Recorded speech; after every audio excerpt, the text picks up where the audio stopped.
Hello everyone, स्वागत है आप सभी का आपके अपने इस YouTube channel star study centre पर। आज की इस क्लास के माध्यम से हम सभी लोग देखेंगे BA, BSc, BCom third year fifth semester co curricular course जिसका नाम है analytic ability and digital awareness के इम्पॉर्टेंट क्वेश्चंस को, जिनके आपके एग्ज़ाम में आने की संभावना 100% लगभग होती है।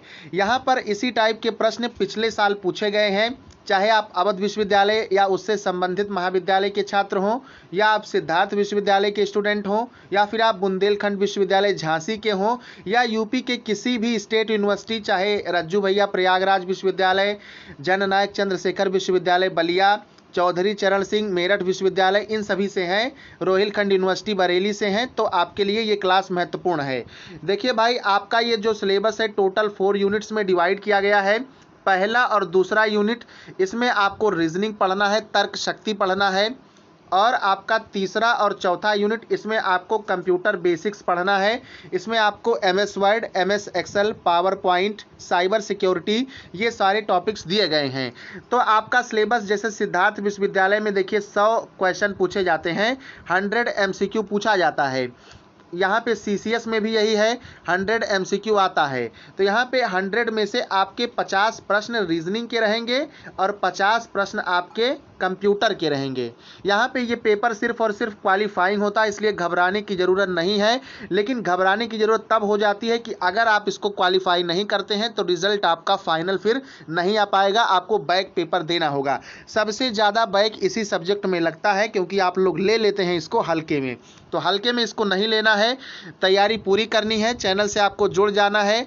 आपको अगर इसका सिलेबस का पूरा वीडियो चाहिए तो डिस्क्रिप्शन में आपको लिंक दिया गया है, वहाँ से जा करके आप लोग उस वीडियो को देख लीजिएगा। प्रीवियस ईयर के क्वेश्चन पेपर हमने सॉल्व करवाए हैं, अवध के, सिद्धार्थ के, बुंदेलखंड विश्वविद्यालय के, चौधरी चरण सिंह मेरठ विश्वविद्यालय के। तो आप लोग वहाँ से भी सॉल्व करके एक आइडिया पा सकते हैं कि कैसे प्रश्न पूछा जाता है। देखिए, आज की इस क्लास में हम लोग महत्वपूर्ण प्रश्नों पर ही चर्चा करेंगे। पिछले साल ऐसे ही प्रश्न पूछे गए थे, इस बार भी आपसे ऐसे ही प्रश्न पूछे जाएंगे जैसे हम आपको आज करवा रहे हैं। तो चलिए ज़्यादा देर न करते हुए क्लास को स्टार्ट करते हैं। क्वेश्चन नंबर पहला आप स्क्रीन पर देख ही रहे हैं कब से। माइक्रोसॉफ्ट वर्ड में फाइल को किस नाम से जानते हैं? एमएस वर्ड में फाइल को किस नाम से जाना जाता है? यहाँ पर देखिए, इस क्वेश्चन के लिए करेक्ट आंसर क्या है? स्प्रेडशीट है, ग्राफ है, सीट है, या फिर डॉक्यूमेंट है? इस प्रश्न का करेक्ट उत्तर आपका विकल्प डी हो जाएगा। डॉक्यूमेंट के नाम से, दस्तावेज के नाम से जाना जाता है। चलिए, अगला प्रश्न आपके स्क्रीन पर है। माइक्रोसॉफ्ट वर्ड निम्नलिखित में से किसका उदाहरण है?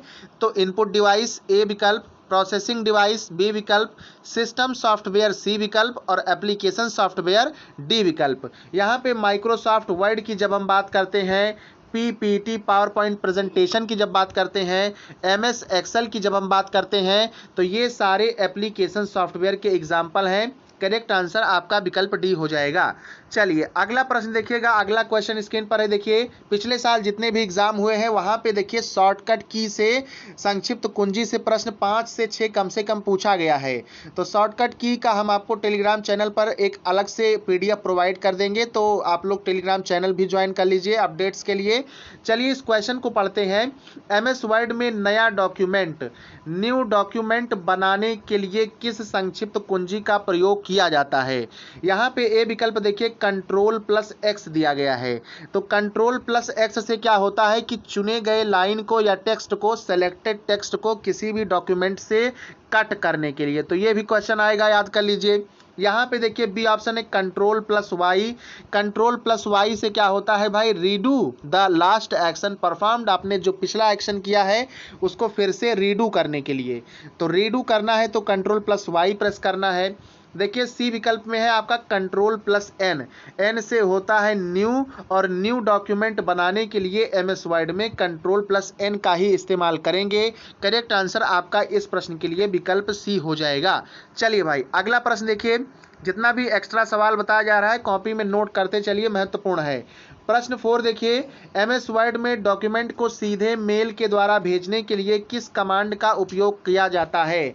MS वर्ड में जो डॉक्यूमेंट हैं, दस्तावेज हैं, उनको सीधे ईमेल करने के लिए भेजने के लिए कौन से कमांड का उपयोग करते हैं, तो save and send to command का इस्तेमाल करते हैं, तो डायरेक्ट डॉक्यूमेंट आपका ईमेल हो जाता है। अगला प्रश्न देखिए, क्वेश्चन 5 देखिएगा, दो शब्दों के बीच दूरी बनाने के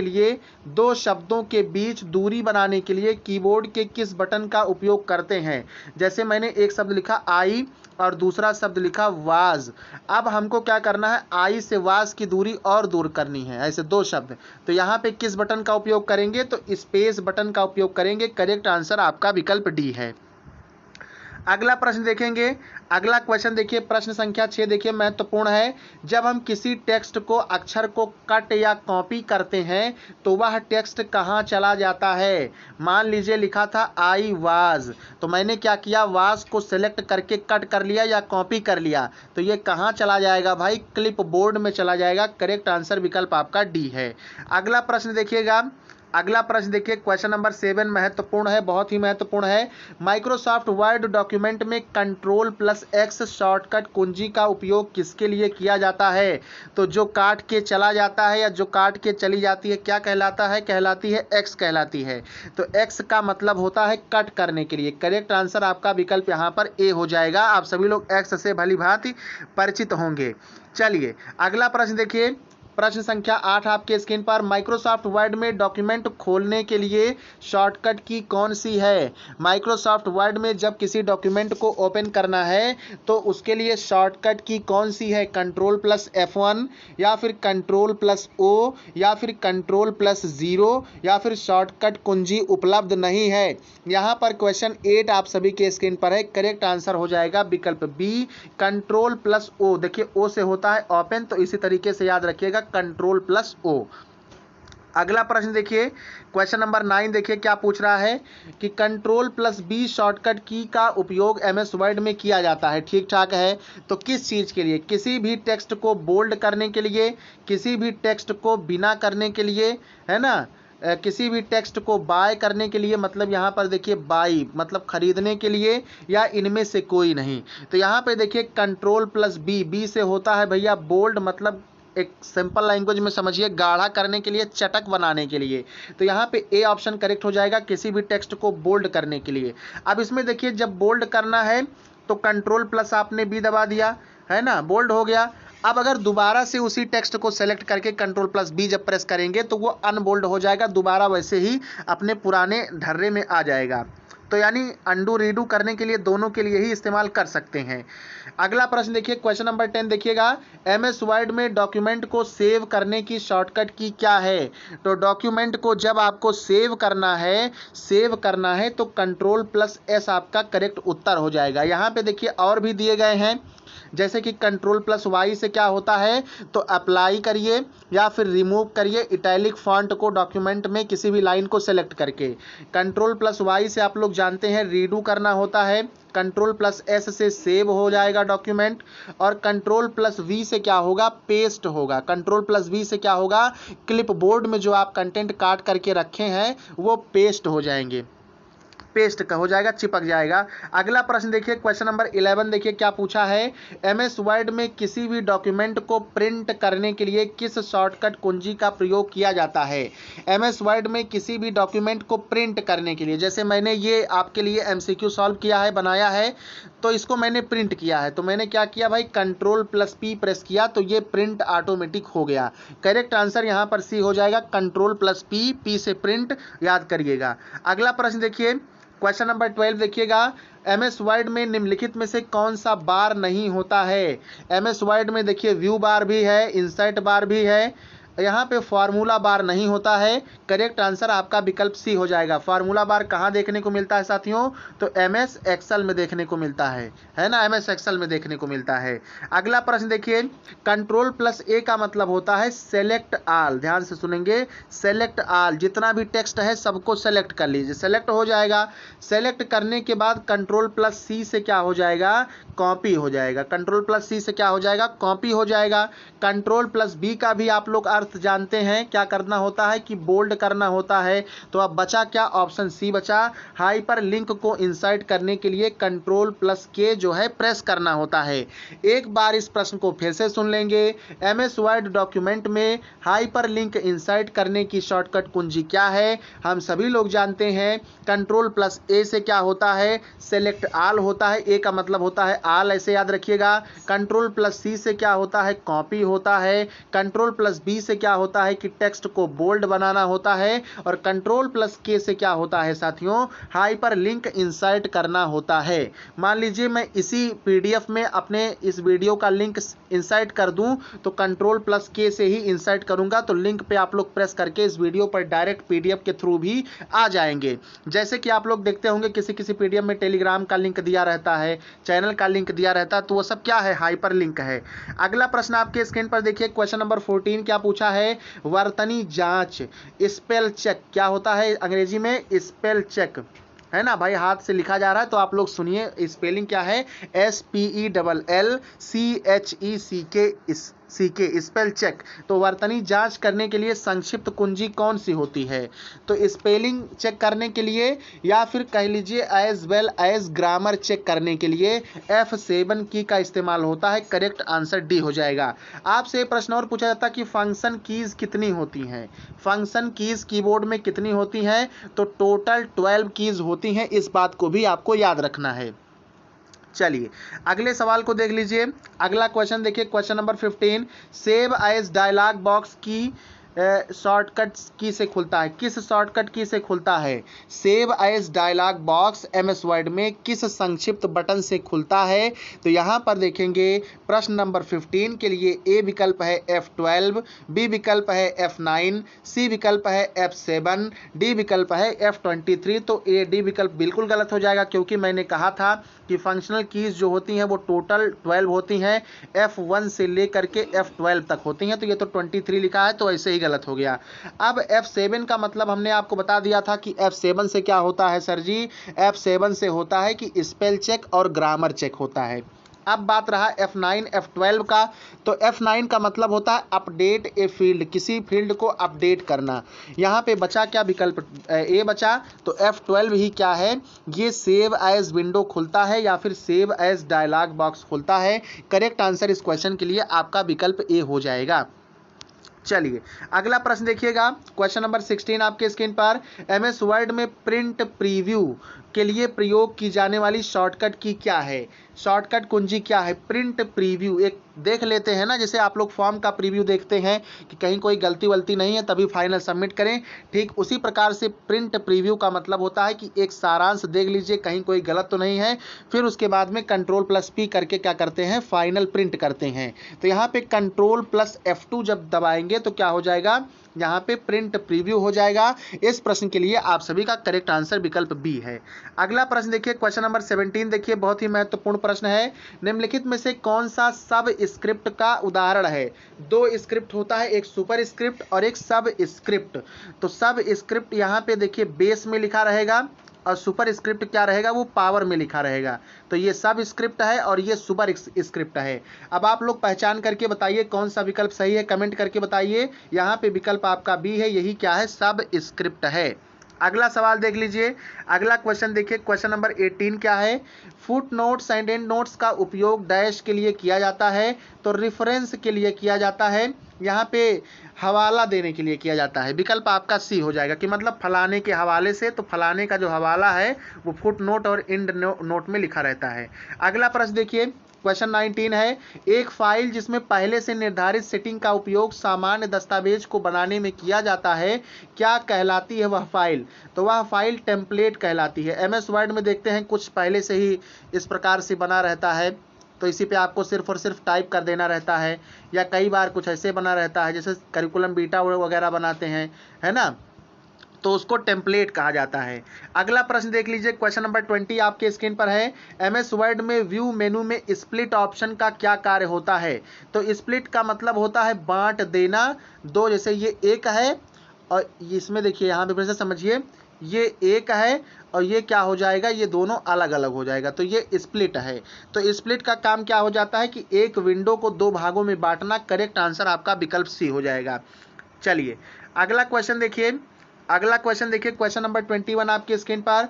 निम्नलिखित में से कौन सी फाइल माइक्रोसॉफ्ट वर्ड में नहीं बनाई जा सकती है? तो मेल मर्ज बनाया जा सकता है, मेमो भी बनाया जा सकता है, एक प्रकार से समझ लीजिए मेमो रिसीव ही होता है, रिसिप्ट ही होता है। यहाँ पे प्रेजेंटेशन नहीं बनाया जा सकता है। करेक्ट आंसर आपका विकल्प सी हो जाएगा। प्रेजेंटेशन किस में बनता है? तो ये पावर पॉइंट में बनता है, पीपीटी में बनता है। तो कौन सी फाइल नहीं बनाई जा सकती है? तो प्रेजेंटेशन नहीं बनाई जा सकती है। अगला प्रश्न देखिए, क्वेश्चन नंबर 22 है। एमएस वर्ड में डॉक्यूमेंट में बॉर्डर अप्लाई कर सकते हैं, बॉर्डर अप्लाई कर सकते हैं। जैसे देखिए ये एक डॉक्यूमेंट है, मैं आपको एक एग्जांपल की तरह समझा रहा हूं। तो ये भाई क्या कह लीजिए, इसको ऐसे सेल मान लीजिए, चलिए इसमें सेल है कई सारा, ऐसे समझाते हैं आपको। ये एक विंडो है, तो यहां भी बॉर्डर अप्लाई किया जा सकता है इस प्रकार से। यहाँ पर देखिए ये आई लिखा हुआ है, तो यहाँ भी ऐसे बॉर्डर अप्लाई किया जा सकता है कुछ यूँ इस तरीके से। देखिए ये हमने बॉर्डर इस पर अप्लाई कर दिया, देखिए ये बॉर्डर हमने अप्लाई कर दिया, तो यहाँ भी बॉर्डर अप्लाई हो गया। पैराग्राफ कोई लिखा हुआ है, तो पैराग्राफ में भी क्या कर सकते हैं, चारों तरफ से बॉर्डर अप्लाई कर सकते हैं। तो यानी सभी में हम लोग बॉर्डर अप्लाई कर सकते हैं। करेक्ट आंसर हमारा विकल्प डी है। अगला सवाल देखिएगा, 23 नंबर का। एमएस वर्ड 2010 में कौन सा फॉन्ट स्टाइल नहीं है? तो सुपर स्क्रिप्ट क्या है? ये फॉन्ट स्टाइल नहीं है। अगला प्रश्न स्क्रीन पर 24 नंबर का। माइक्रोसॉफ्ट वर्ड में अनुवाद विकल्प, ट्रांसलेशन जो है ऑप्शन किस टैब में उपलब्ध होता है? तो ये रिव्यू टैब में उपलब्ध होता है, आप लोग कंप्यूटर या मोबाइल में खोल करके देख सकते हैं। अगला प्रश्न देखिए 25 नंबर का। एरियल एक प्रकार का है, तो ये फॉन्ट शैली है, फॉन्ट स्टाइल है। अगला प्रश्न देखिए, जैसे मंगल है एक फॉन्ट स्टाइल, आप लोग जानते हैं देवनागरी में है ना मंगल, इस प्रकार से। साइंस सेरिफ है, इटैलिक है, इस तरह से, तो ये फॉन्ट स्टाइल है। अगला सवाल देखिए क्वेश्चन नंबर 26 है। रीडू के लिए कौन सी संक्षिप्त कुंजी का उपयोग किया जाता है? तो Ctrl+Y का उपयोग करते हैं रीडू करने के लिए। वहीं पर आपसे एक बात और पूछ ले कि सर जी अनडू करने के लिए क्या उपयोग करेंगे? तो अनडू करने के लिए Ctrl+Z का इस्तेमाल करेंगे। करेक्ट आंसर इस क्वेश्चन का आपका विकल्प क्या हो जाएगा? यहाँ पे वाई हो जाएगा। रीडू का पूछा है तो वाई, अगर अनडू का पूछ ले तब आपका Z, Ctrl+Z। अगले सवाल पे चलेंगे, क्वेश्चन नंबर 27। डैश पैराग्राफ के अंत में जोड़ा जाता है, तो इंड नोट और फुट नोट दोनों के ही जोड़ा जाता है, इसलिए हमारा ए एंड बी विकल्प करेक्ट उत्तर हो जाएगा। अगला प्रश्न देखिए क्या पूछ रहा है आपसे। निम्नलिखित में से एमएस वर्ड फाइल का एक्सटेंशन क्या है? एमएस वर्ड फाइल का एक्सटेंशन, पावर पॉइंट का एक्सटेंशन, एमएस एक्सेल का एक्सटेंशन, ये सभी आपसे पूछा जाएगा। तो यहाँ पे अभी एमएस वर्ड का पूछा है, तो .docx ये है। अब इसमें आपसे और कठिन पूछा जा सकता है, पूछ लेगा कि एमएस वर्ड 2010 का एक्सटेंशन क्या है, और आगे जो वर्जन नए नए आए हैं उनका एक्सटेंशन क्या है। तो अभी आप लोग याद रख लीजिएगा .docx क्या है? एमएस वर्ड का फाइल एक्सटेंशन है। यहाँ पे पीएनजी की बात करेंगे, जेपीजी की बात करेंगे, तो ये दोनों किसके हैं? इमेज के हैं, जो है आपके चित्र के हैं। अगला प्रश्न देखिएगा क्वेश्चन नंबर 29 देखिएगा। Ctrl+U कुंजी का उपयोग किस लिए किया जाता है? तो यू से होता है भैया अंडरलाइन, तो चाहे टेक्स्ट को अंडरलाइन करिए, चाहे किसी लाइन को अंडरलाइन करिए। मान लीजिए लिखा है I was going to school और इसको अंडरलाइन करना है। मान लीजिए लिखना है कि Shreya is a good girl, Shreya अच्छी लड़की है, तो उसके नीचे भी अंडरलाइन कर लेना है। मान लीजिए आपको लिखना है मैंगो, तो मैंगो क्या हो गया? टेक्स्ट हो गया, तो उसके नीचे अंडरलाइन करना है। तो Ctrl+U का कमांड देंगे तो दोनों ही आपका यहाँ पर ए एंड बी आपका करेक्ट उत्तर हो जाएगा। अगर अंडरलाइनवा हटाना है तब भी आपको अगेन प्रेस कर देना है Ctrl+U, तो हटाने के लिए भी और लगाने के लिए भी। अगला प्रश्न देखिए क्वेश्चन नंबर 30 देखिए क्या पूछा। एमएस वर्ड में डिफॉल्ट जूम यानी पहले से ही जो जूम साइज होती है वो कितनी होती है? तो यहाँ पे डिफॉल्ट जो जूम साइज होती है वो केवल 100 होती है। अब इसके बाद में आप लोग बढ़ा करके मैक्सिमम 500 तक भी ले जा सकते हैं। करेक्ट उत्तर हमारा यहाँ पर आपका विकल्प डी हो जाएगा। साथियों आज की इस क्लास में टोटल हमने 30 क्वेश्चंस को किए हैं। ये सारे प्रश्न बहुत ही महत्वपूर्ण हैं और एक्स्ट्रा जो क्वेश्चंस हमने बताए हैं अगर उनको लेकर के बात करें तो लगभग 40 सवाल हुए हैं। 40 सवालों को आपको क्या करना है, याद कर लेना है। और याद करने के बाद जैसे ही क्वेश्चन पेपर में क्वेश्चन दिखता है आपको तुरंत टिक करना है, गोला भर देना है। ऐसे ही आगे भी आपको क्लासेस मिलती रहेंगी। शेयर कर दीजिएगा। डिस्क्रिप्शन में आपको टेलीग्राम चैनल का लिंक मिल जाएगा, वहां पे मैं PDF वगैरह सेंड कर दिया करता हूं। तो चलिए, कैसा लगा आज का क्लास कमेंट करके जरूर बताइएगा। मिलते हैं नेक्स्ट क्लास के साथ। जय हिंद।